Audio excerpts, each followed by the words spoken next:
Hello friends, कैसे हैं आप सब। आज हम बात करेंगे उन किड्स की, उन टोडलर्स की बेसिकली, जो कि जिनकी स्पीच थोड़ा सा लेट आती है या बोलते थोड़ा सा लेट है। आपको क्या पहली चीज़ क्या नोटिस करनी है? आपको नोटिस करनी है कि आपका बच्चा 12 मंथ्स टू 18 मंथ्स हो गया है और क्या वो कोई भी वर्ड, कोई भी साउंड या कोई भी वर्ड बोलने की कोशिश नहीं कर रहा है, कुछ भी नहीं बोल रहा है। तो आप 2 इयर्स तक वेट करें। अगर 2 इयर्स तक वो कोई भी word, not a single word, if he और शी इज़ स्पीकिंग, तो आपके लिए टेंशन की बात है। You can consult the doctor.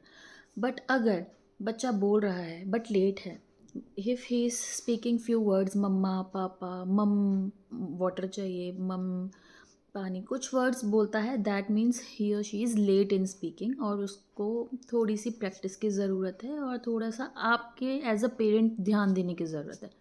तो एज अ पेरेंट अब हमें क्या ध्यान देना चाहिए? फर्स्ट थिंग, आपको साइन लैंग्वेज में बात नहीं करनी है। बच्चा को कुछ भी बोलना है, आप बोलो। बोलो और उसको जो, फॉर एग्ज़ाम्पल आपको पूछना है कि आप ये खाओगे, तो जो भी चीज़ है आप उसको ऑफ़र करिए और बोलिए। या आपको पानी देना है या आपको कोई एक्टिविटी या टॉयज़ की बात कर रहे हैं, तो वो चीज़ उसके दिखाकर बोलो। आप इशारों में बात नहीं करेंगे, आपको बोलना है। और वो बच्चा इशारों में बोले तो भी उसको मोटिवेट करना है कि वो बोले। व्हाट इज़ दिस, वो बोले कि आपको क्या चाहिए, वाटर बोलो, पानी या मम, जो भी बच्चा बोलता है बोले। सेकेंड थिंग, अगर बच्चा कुछ वर्ड्स या कुछ सेंटेंसेस तुतला के बोल रहा है, रॉन्ग तरीके से बोल रहा है, तो आपको उसी लैंग्वेज में बात नहीं करनी है। बहुत बच्चे जब तुतला के बोलते हैं, हम लोगों को वो लैंग्वेज क्यूट लगती है, प्यारी लगती है और हम भी उसी टोन में बात करना स्टार्ट कर देते हैं।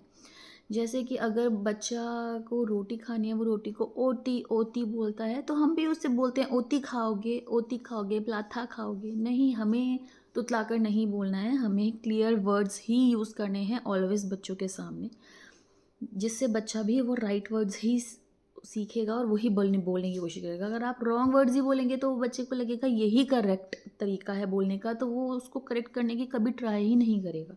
उसकी डिक्शनरी में वो वर्ड वैसे ही फीड हो रहेंगे।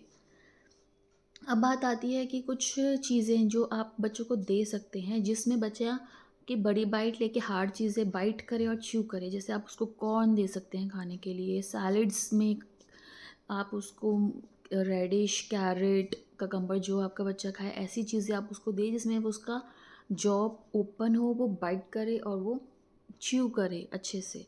ऐसी चीज़ें आप उसको दीजिए जिससे उसकी यहाँ की सारी मसल्स, वोकल मसल्स की एक्सरसाइज हो और वो उसको हेल्प करे स्पीच क्लैरिटी में। नेक्स्ट, आप कुछ एक्सरसाइजेस करवा सकते हैं बच्चों को। फॉर एग्ज़ाम्पल, आप उसको ब्लोइंग एक्सरसाइजेस करवाइए। आप छोटे छोटे पेपर के एक टेबल पर छोटे छोटे पीसीज रखिए पेपर के, उसको एक स्ट्रॉ दीजिए एंड टेल हिम कि आपको ये सारे ब्लो करके आपको टेबल से नीचे गिराने हैं। या पेपर कप्स आप रख सकते हैं, पेपर कप्स उसको गिराने हैं। पेपर कप्स में थोड़ा सा फोर्स ज़्यादा लगता है, पेपर में फ़ोर्स कम लगेगा। इट डिपेंड्स आपका बेबी कितना बड़ा है। नेक्स्ट, आप उसको सकिंग की एक्सरसाइज आपको करवानी है। सकिंग में भी आप ऐसे कर सकते हैं कि आप एक बाउल में राजमा बीन्स और दूसरा बाउल एम्प्टी लें और स्ट्रॉ दें उसको, कि आपको स्ट्रॉ से सक करके एक एक बीन दूसरे बाउल में ट्रांसफ़र करनी है। ऐसी एक्सरसाइजेस आप उनको करवाएं जिससे उनका ब्लो करना और सक करने जैसी एक्सरसाइजेस हों। ऐसी बहुत सारी होती हैं, आपको नेट पे बहुत सारी अवेलेबल हो सकती हैं, जिससे उसके वोकल कॉर्ड्स ओपन होते हैं। तो आप ऐसी चीज़ें कराएँ, बच्चे की स्पीच 100% क्लियर होगी। बच्चे को आप मोटिवेट करें बोलने के लिए। कुछ भी बोलें तो आप उसको बोलें, प्लीज़ रिपीट करो मेरे साथ, छोटे-छोटे सेंटेंसेस बोलें। बच्चा डेफ़िनेटली बोलने लगेगा। एक चीज़ और, अगर बच्चा नहीं बोलता है, बहुत कम बोलता है, आप उसको आलमंड्स और जो मिश्री होती है उसका पेस्ट बना कर दें।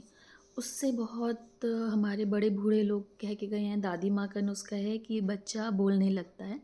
तो उसका पेस्ट आप बच्चे को मॉर्निंग में कभी भी बनाकर आप उसको दें। बच्चे की एज के हिसाब से बहुत छोटा है तो 2-3 आलमंड्स ले सकते हैं, थोड़ा बड़ा है तो 5 to 6 आलमंड्स भी ले सकते हैं। और थोड़े से बिल्कुल 7 to 8 मिश्री के दाने फॉर टेस्ट, आप उसको पेस्ट बनाकर बच्चे को हल्का सा 1 चम्मच उसमें पानी डालकर पेस्ट बनाकर उस बच्चे को खिलाएं। That will also help it. तो आप ये ज़रूर करके देखें और मुझे कमेंट बॉक्स में ज़रूर बताएं कि आपके रिज़ल्ट्स कैसे हैं, या फिर कोई क्वेश्चन है तो मेरे से ज़रूर पूछिए। Thank you so much. मेरे चैनल को लाइक सब्सक्राइब करना मत भूलिएगा।